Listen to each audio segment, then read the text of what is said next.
Assalamualaikum warahmatullahi wabarakatuh. Alhamdulillah wassalatu wassalamu ala Rasulillah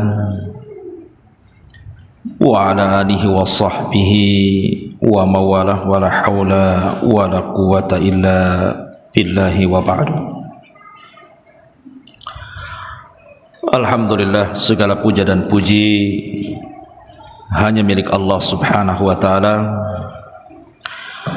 Salawat dan juga salam kita haturkan kepada Rasul kita Nabi besar Muhammad sallallahu alaihi wa ala alihi wasallam. Ma'asyiral muslimat yang dimuliakan Allah subhanahu wa ta'ala, alhamdulillah, segala puja dan puji hanya milik Allah.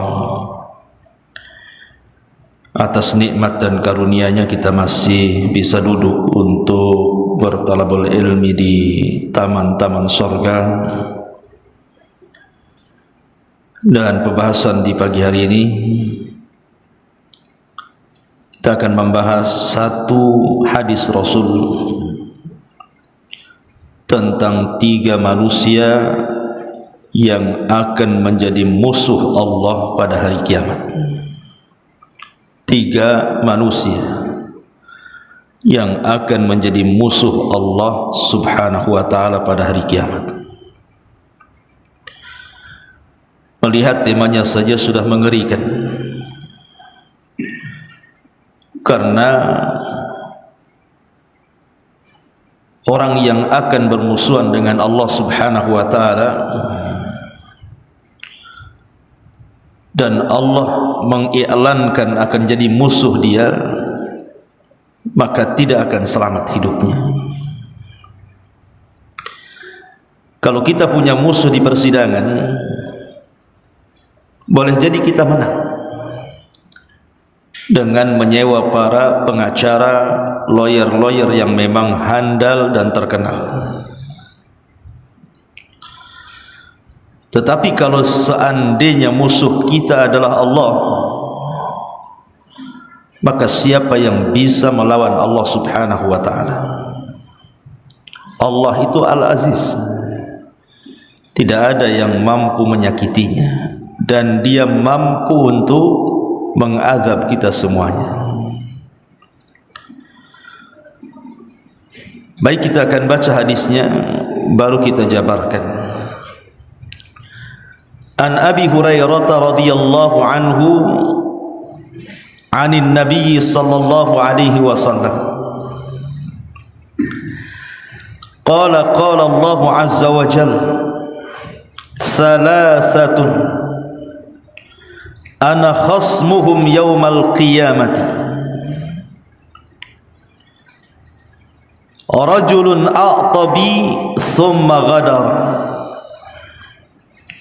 wa rajulun ba'a khurran fa akala thamana wa rajulun istajara ajiran fastawfa minhu wa lam yu'tihi ajrahu.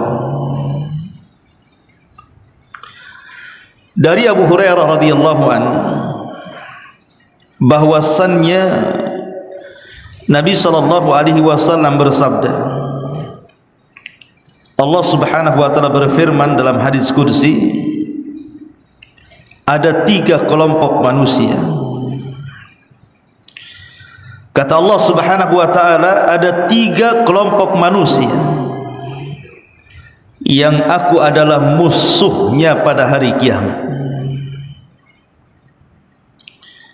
Yang pertama, seseorang yang berjanji dengan menyebut namaku, lalu dia melanggar janjinya.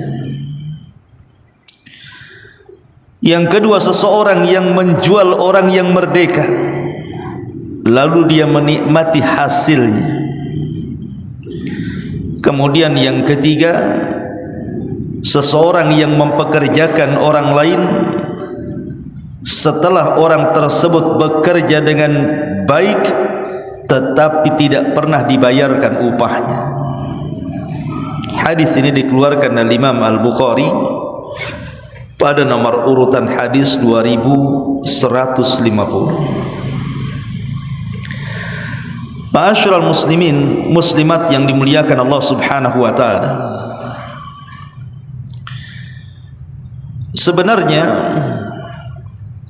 hadis ini bukan menunjukkan pembatasan bahwa musuh Allah pada hari kiamat itu bukan hanya 3 orang ini saja. Hadis ini bukan pembatasan bahwa musuh Allah pada hari kiamat bukan hanya sekedar kepada 3 kelompok ini saja.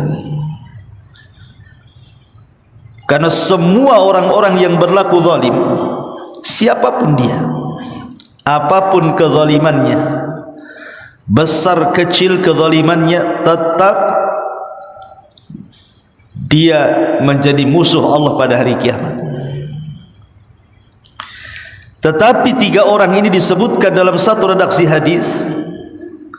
Maknanya 3 orang ini adalah orang yang paling menjadi musuh Allah pada hari kiamat. Dan ini harus menjadi catatan bagi kita. Karena pada hari kiamat itu, jangan lagi pada hari kiamat, di dunia saja kita sangat berhajat dengan Allah, apalagi nanti pada hari kiamat. Maka setiap manusia sangat berhajat dengan Allah Subhanahu wa taala untuk menentukan keselamatan mereka. Kalau seandainya kemudian dia menjadi musuh Allah pada hari kiamat, mungkinkah Allah menyelamatkan mereka? Mustahil. Makanya kemudian Allah Subhanahu wa taala dalam hadis qudsi ini menyebutkan 3 kelompok yang kelak akan menjadi musuh Allah pada hari kiamat. Yang pertama, Nabi SAW mengatakan, rajulun a'tabi thumma ghadar, seseorang yang berjanji dengan menyebut namaku lalu dia melanggar janjinya. Melanggar perjanjian adalah satu di antara sifat munafik. Sebagaimana hadis Abdullah ibn Amr ibn As radhiyallahu anhuma, Nabi SAW bersabda, arba'un man kunna fihi kana munafiqan khalisan. Ada 4 perkara, barang siapa yang 4 perkara itu semuanya ada pada diri seseorang, dipastikan dia menjadi munafik murni. Kemudian Nabi SAW menyebutkan, idza tumina khan, wa idza haddatsa kadzab, wa idza ahada ghadar, wa idza khasama fajar. Muttafaqun alaih. Kata Nabi SAW, jikalau dipercaya dia berkhianat, jikalau dia bicara dia berdusta, jikalau dia berjanji dia tidak pernah menepati janjinya, dan jikalau dia bertengkar maka dia akan melakukan kecurangan dalam pertengkarannya untuk memenangkan. Hadis ini disepakati Bukhari Muslim. Lihat, Nabi SAW menjadikan sifat pengkhianatan dan juga melanggar janji itu di antara sifat-sifat munafik. Di dunia saja orang tidak suka kalau seseorang sudah melakukan perjanjian dengan kita, tiba-tiba dia melanggar janjinya, kita saja tidak suka. Ada orang sudah janji sama ibunya, tiba-tiba kemudian dia ingkari janjinya, tentu ibu tidak suka, kan? Walillahi masalul a'la. Maka tentu permisalan dengan Allah jauh lebih mulia, lebih tinggi lagi. Kalau orang sudah bersumpah mengatasnamakan Allah, wallahi, billahi, tallahi, demi Allah, dia menyebut-nyebut sumpah, menyebut-nyebut Allah di situ.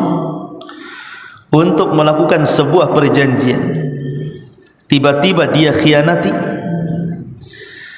maka orang-orang yang mengkhianati perjanjian padahal dia sudah menyebut-nyebut nama Allah di situ, maka orang ini terancam akan menjadi musuh Allah pada hari kiamat. Dan itu banyak di masyarakat. Seperti orang-orang yang mereka memberontak kepada negaranya, seperti orang-orang teroris Khawarij. Mereka memberontak kepada negaranya, padahal kecintaan kepada negara itu bagian hal yang dianjurkan dalam Islam. Atau seseorang berkhianat kepada keluarganya, padahal sebelumnya dia sudah berakad di hadapan Allah Subhanahu wa taala, kemudian di hadapan penghulu, bahwa dia akan mengikat perjanjian dengan perjanjian yang sangat kuat, mitsaqan ghalidha. Tiba-tiba kemudian salah satu di antara pasangan tersebut melakukan kecurangan, mengkhianati janjinya. Boleh jadi mungkin salah satunya selingkuh, melakukan perselingkuhan dengan orang lain. Na'udzubillah. Seperti baru-baru ini akan ada orang viral tuh, habis akad kabur pula itu istrinya. Kan ada bu, lagi viral di jagat maya ini. Habis akad, belum pun malam dinikmati, hilang istrinya bu. Nasib baik tak kabur ke Tanjung Riau pula istrinya. Tiba-tiba kemudian wanita ini dihabarkan menurut medsos, rupanya ke tempat pacarnya. Ini kan berkhianat. Dalam Islam itu akan menjadi musuh Allah pada hari kiamat. Na'udzubillah. Atau mungkin ibu yang diserahi oleh suami harta dan anak-anak, sementara suami mungkin di antara suami-suami ibu atau suami-suami yang lainnya bekerja jauh, mungkin merantau, ada yang sebulan, ada yang 2 bulan, terkadang ada yang sampai 1 tahun, gitu kan. Otomatis kan yang merawat rumah, harta suami, anak-anak kan istri di rumah. Maka jaga amanah itu. Karena banyak kemudian sengaja tuh suami tak ada nih, lagi kerja nih. Ini ada kesempatan nih. Suami tak tahu, ibu shopping aja ke sana kemari, menghabiskan kiriman dari suaminya, membiarkan anak-anaknya terlantar. Bukan terlantar tidak dikasih makan, tidak, boleh jadi mungkin pendidikan kurang. Ini juga bagian daripada contoh dari hadis ini. Salasun ana khasmuhum yaumal qiyamah. 3 orang boleh jadi Allah akan menjadi musuh 3 orang ini pada hari kiamat. Salah satunya seseorang berjanji dengan menyebut namaku, lalu dia pun melanggar perjanjiannya. Ma'asyiral muslimat yang dimuliakan Allah Subhanahu wa taala, orang-orang yang mengingkari janji pada hari kiamat itu akan dihinakan Allah. Bukan hanya Allah akan menjadi musuh dia pada hari kiamat, tetapi Allah Subhanahu wa taala akan memberikan tanda kepadanya. Kata Nabi sallallahu alaihi wasallam, "Idza jama'a Allahul awwalin wal akhirin yaumal qiyamah yurfa'u li kulli ghadirin liwa'un faqila hadhihi ghadaratu fulan ibni fulan." Apabila Allah mengumpulkan orang-orang yang terdahulu dan orang-orang yang akhir kelak pada hari kiamat, maka akan dikibarkan bendera bagi setiap para pengkhianat. Lalu dikatakan, ini adalah bendera fulan ibnu fulan. Di dunia biasanya orang yang berkhianat itu sembunyi-sembunyi, Bu. Seorang suami selingkuh sembunyi, istri selingkuh sembunyi. Ibu menghabiskan uang suami, suami kerja berbulan-bulan, bertahun-tahun, kan sembunyi-sembunyi itu. Jangan sampai ketahuan suaminya, kalau tidak nggak dikirim lagi itu. Orang yang mengkhianati negaranya, orang yang mengkhianati keluarganya, itu kan sembunyi-sembunyi di dunia. Maka al-jaza min jinsil amal, balasan itu disesuaikan dengan amalannya. Ketika para pengkhianat itu menyembunyikan pengkhianatannya di bumi, di dunia, maka Allah akan tampakkan pada hari kiamat itu, dan Allah akan permalukan dia di hadapan manusia, dan Allah akan katakan hadhihi ghadaratu fulan ibn fulan. Akan dipasangkan bendera, Bu, sehingga orang akan memandang dia. Satu padang mahsyar tahu dia pengkhianat. Di dunia saja orang yang berkhianat ketahuan itu kan malunya luar biasa, Bu.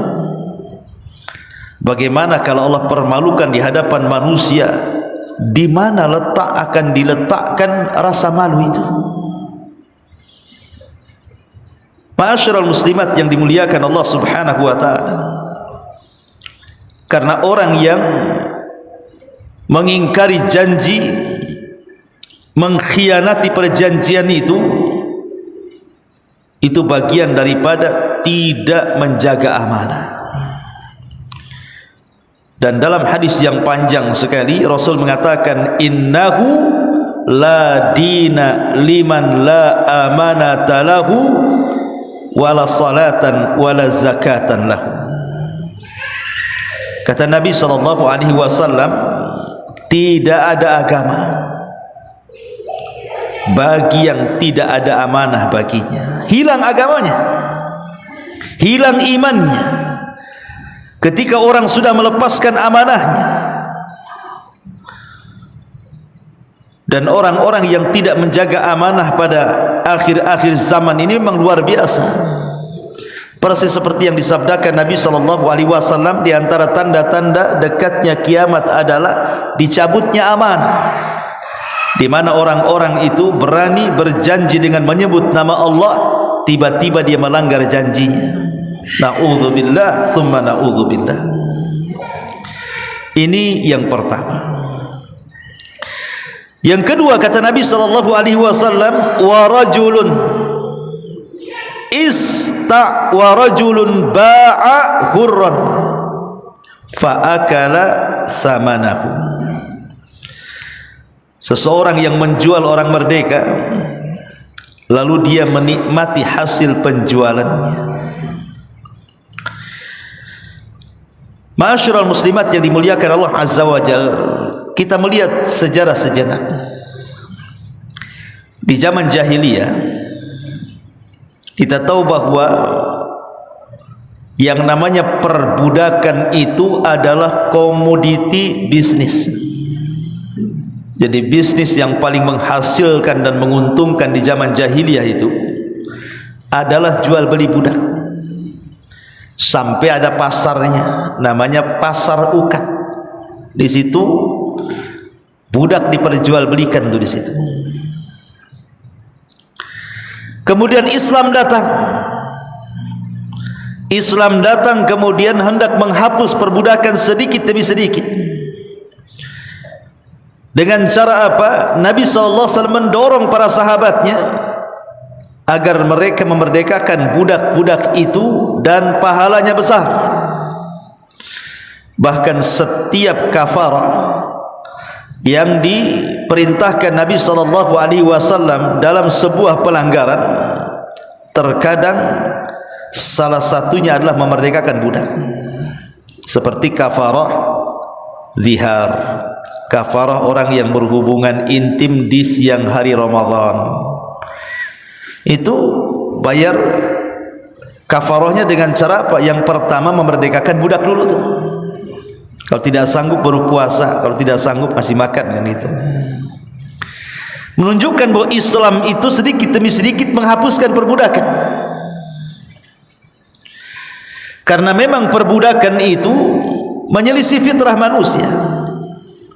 Dan Islam itu, kenapa dalam Islam adanya perbudakan, itu sebabnya kekufuran. Jadi perbudakan dalam Islam itu disebabkan karena kekufuran dia kepada Allah Subhanahu wa ta'ala. Tetapi bagaimanapun Islam memerangi perbudakan dan berusaha mengentaskan tidak ada perbudakan. Makanya di zaman jahiliyah itu, karena memang budak itu komoditi bisnis dan hasilnya sangat menguntungkan jual beli budak itu, terkadang di antara mereka ada yang mencuri orang merdeka. Dicurinya orang merdeka, kemudian dijual, dianggap budak padahal dia merdeka tuh. Contoh sejarah Salman Al-Farisi radhiyallahu anhu. Salman ini bukan budak, orang merdeka, berpindah dari satu negeri ke negeri berikutnya, dari agama dan keyakinan ke agama dan keyakinan berikutnya, berakhir memeluk Islam. Tapi lihat perjalanan hidupnya. Ketika dia mendengar bahwa akan ada Nabi di sebuah tempat yang banyak pokok kurmanya, maka dia pun mencari kafilah yang bisa mengantarkan dia dari Irak menuju Madinah. Rupanya oleh para kafilah ini dijual pula Salman ini kepada seorang Yahudi, padahal dia orang merdeka tuh, dijual. Ya. Maka orang yang menjual orang yang merdeka kemudian dianggap sebagai budak, maka Nabi SAW mengatakan, ana khosmuhum yaumal qiyamah, maka saya akan menjadi musuh dia pada hari kiamat. Kalau di zaman sekarang, Bu, di zaman sekarang ini disebut dengan perdagangan manusia. Ibu pernah mendengar perdagangan manusia? Apa itu istilahnya? Trafficking itu apa itu istilahnya? Ya. Kan banyak itu terjadi itu. Orang-orang yang kemudian memperjualbelikan manusia, padahal manusia itu adalah manusia yang merdeka. Seperti yang ma'ruf terjadi kasus-kasus di desa-desa itu kan, Bu. Ada gadis-gadis desa ditawari untuk bekerja ke luar negeri, dijanjikan dengan gaji yang sangat besar, kerjanya di restoran dan warung makan. Rupanya sama agennya malah dijual, dijadikan wanita-wanita pelacur. Naudzubillah. Ini kan trafficking namanya, ya. Ataupun jual beli bayi. Kadang-kadang bayi diculik, dijual. Kan ada tuh orang yang nyuli-nyuli bayi itu, macam-macam kasusnya kan. Ada yang katanya diambil organnya lah, naudzubillah. Ada yang memang dijual kepada orang yang tidak punya anak, macam-macam kasusnya tuh. Tapi itu masuk pada jual beli manusia tuh. Coba anak-anak ini ditenangkan. Jadi ini masuk pada jual beli manusia, yang Nabi SAW mengatakan, wa rajulun ba'a hurran fa akala thamana. Seorang yang menjual orang merdeka lalu dia menikmati hasil jualannya, maka orang-orang yang melakukan perdagangan manusia kelak dia akan menjadi musuh bagi Allah Subhanahu wa ta'ala pada hari kiamat. Kenapa? Betapa besarnya hukuman para penjual manusia ini. Begini, Bu, Allah Subhanahu wa ta'ala sudah memuliakan manusia. Walaqad karramna bani Adam wa hamalnahum fil barri wal bahri wa razaqnahum minat thayyibati wa faddalnahum ala katsirin mimman khalaqna tafdila.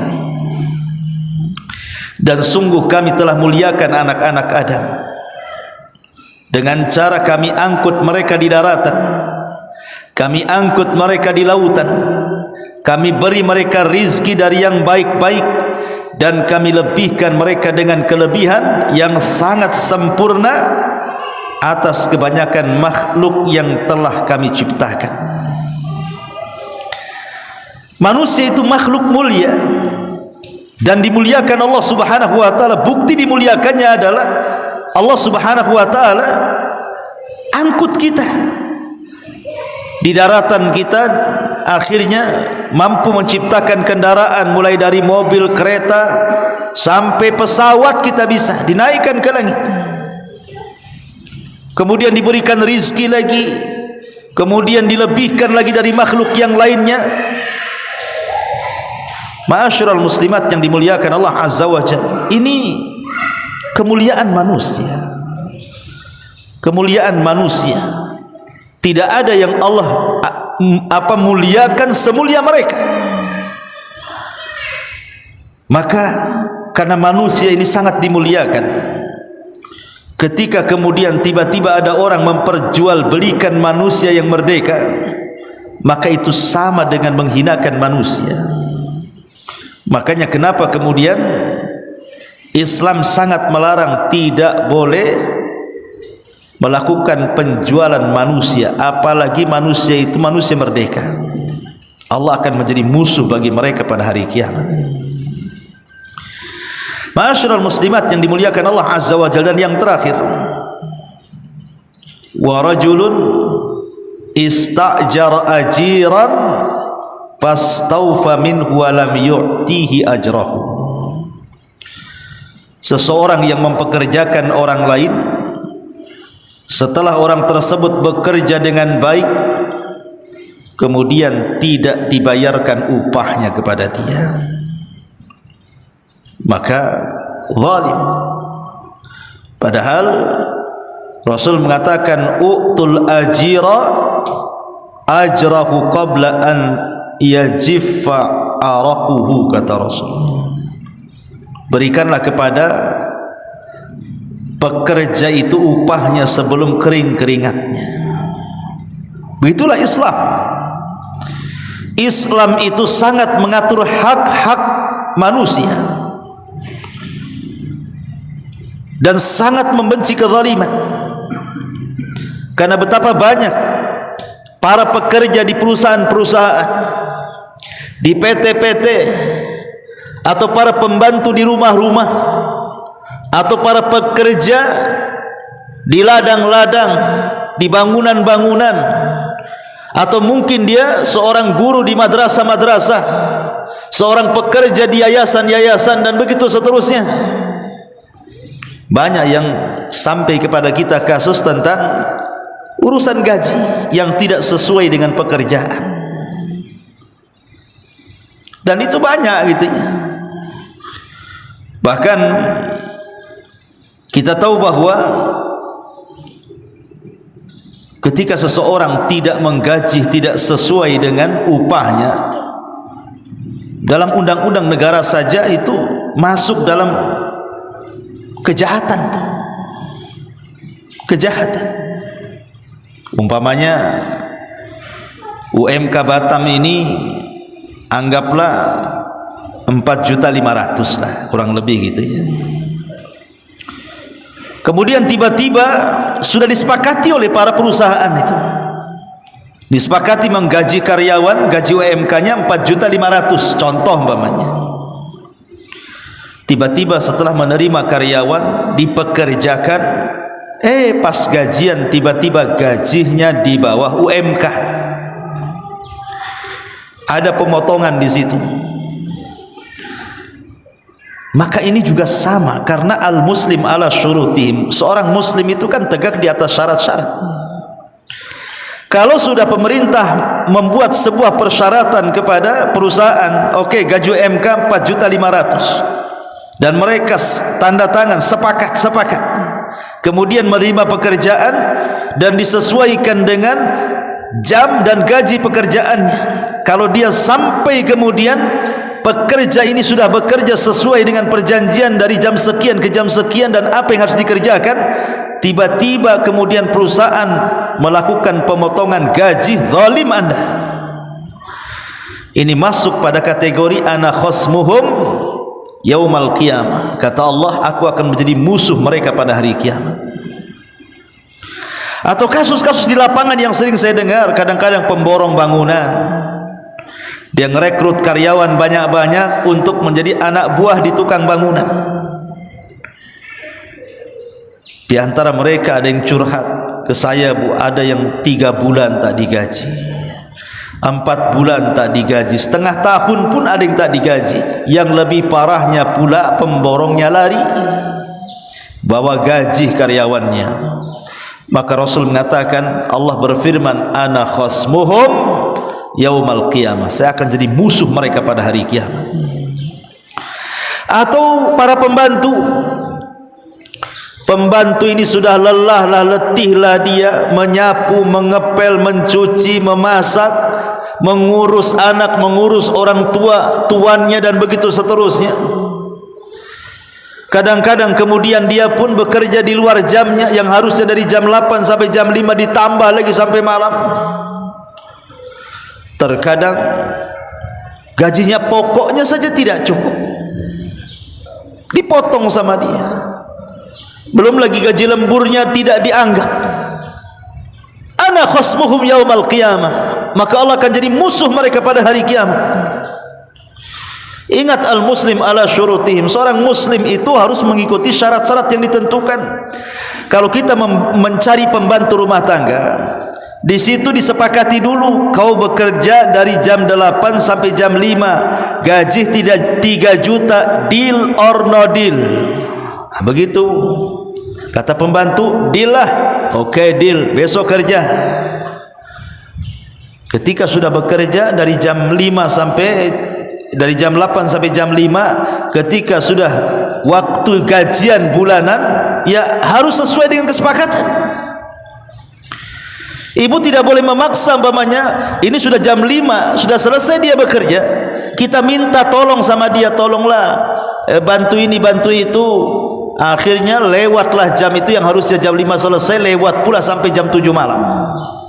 Ini harus dibayar nih, kelewatan nih, kelewatan waktu kerja harus dibayar, karena dia berkeringat di situ. Kalau tidak, zalim. Ana khasmuhum yaumal qiyamah, saya akan menjadi musuh kalian pada hari kiamat, kata Allah Subhanahu wa ta'ala. Jadi begitulah Islam mengatur hak-hak. Atau guru-guru di sebuah yayasan, di sebuah lembaga, kadang-kadang dizalimi yayasannya, terkadang tidak digaji itu, kadang-kadang di luar persyaratan, kecuali kalau dari awal menerima tenaga pengajar itu memang sudah disepakati, kamu yang diajarkan ini dari jam sekian ke sekian, gajinya sekian, mau tidak, kan gitu. Oh mau, lakukan. Gaji sesuai dengan perjanjian, gaji sesuai dengan pekerjaan.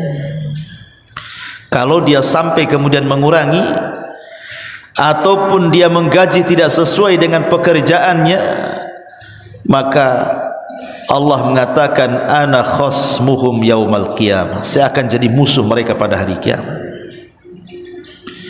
Imam Bukhari dan juga Muslim meriwayatkan hadis dari Abdullah ibn Umar radhiyallahu anhu. Nabi SAW dulu menceritakan tentang 3 kelompok dari orang-orang sebelum kita. Ketika mereka safar, mereka lelah letih, tiba-tiba kemudian mereka istirahat di sebuah gua. Tiba-tiba batu meluncur dari pintu gua, akhirnya jatuh menutupi pintu gua. Terperangkaplah 3 orang itu dalam gua. Didorong-dorong batu ini, tak mau juga karena besar, tidak sanggup tenaga manusia. Dan di zaman itu kan belum ada belko. Sekarang bisa lah telepon belko 07 datangkan, kan itu, atau bulldozer. Zaman dulu mana ada belko dari zaman sekarang. Cuman cara nyungkilnya tuh batu yang gede yang ngalangi pintu gua tuh. Ya terpaksalah 3 orang ini hanya pasrah saja. Akhirnya salah seorang di antara mereka menyarankan untuk tawassul.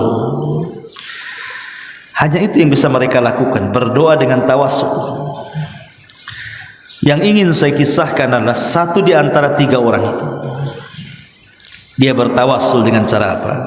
Dia mengatakan, Allahumma inni ista'jartu ujara fa'ataituhum ajrahum ghaira rajulin wahidin taraka alladhi lahu wa dhahaba. Ya Allah, dulu aku pernah menyuruh beberapa pekerja untuk bekerja kepadaku, dan aku penuhi hak-hak mereka, ku gaji mereka, kecuali 1 orang. 1 orang ini pula saat hendak digaji pergi dia,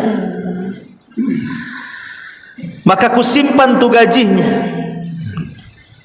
Kemudian setelah ku simpan, aku kembangkan gajinya dengan cara aku belikan beberapa ternak dari unta, sapi dan juga kambing. Dengan berjalannya waktu, unta itu berkembang, sapi berkembang, kambing berkembang sampai penuh 1 lembah dari gaji 1 orang itu. Akhirnya kemudian tiba-tiba orang yang dulu itu, yang belum digaji itu datang pula. Mungkin dia ada hajat, ingat dia ada uang di orang gitu kan, mungkin dia lagi susah gitu. Datang dia minta, mana upah saya dulu katanya. Maka orang ini mengatakan, faqultu lahu kullu ma tara min ajrika. Lihat pandanganmu ke lembah itu. Di situ ada unta, di situ ada sapi, di situ ada kambing. Semua binatang yang kau lihat di lembah itu upahmu katanya. Tiba-tiba dia mengatakan, ya Abdullah, la tastahzi'u bi. Hamba Allah, jangan kau hina aku ya. Gajiku tidak seberapa. Itu harga unta, harga sapi, harga kambing yang banyak di lembah itu bukan gajiku. Gajiku itu kecil, itu aja yang mau saya ambil. Tapi kemudian dia mengatakan, tuannya ini, fakultu inilah astahzi'u bik. Saya tidak mengolok-olok kamu, benar itu gajimu.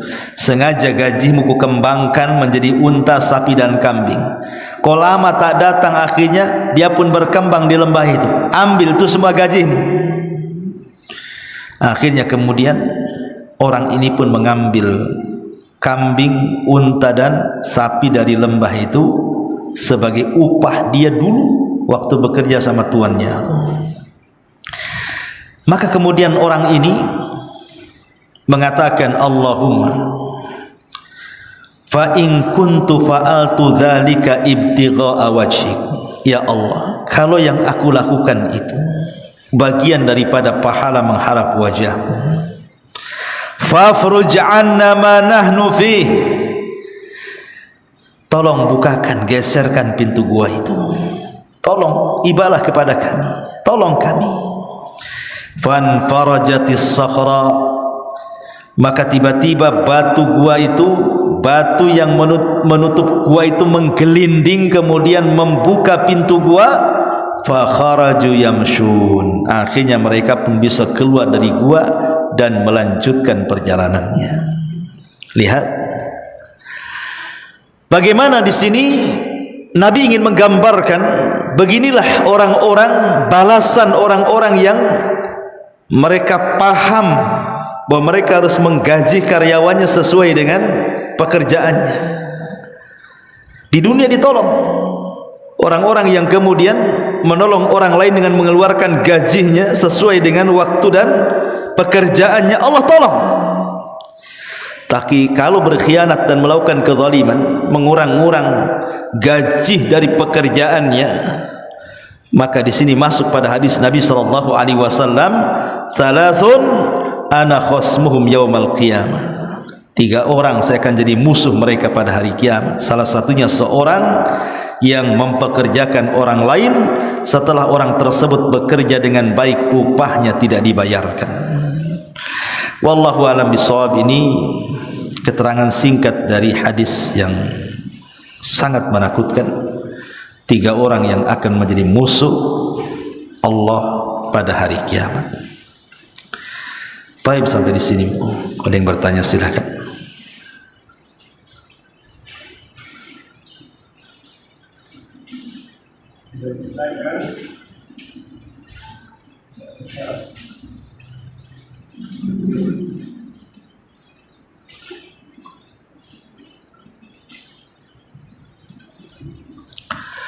Taib, tidak ada, kita tutup. Subhanallah bihamdika asyhadu an la ilaha illa anta astaghfiruka wa atubu ilaik. Wallahu ta'ala alam. Assalamualaikum warahmatullahi wabarakatuh.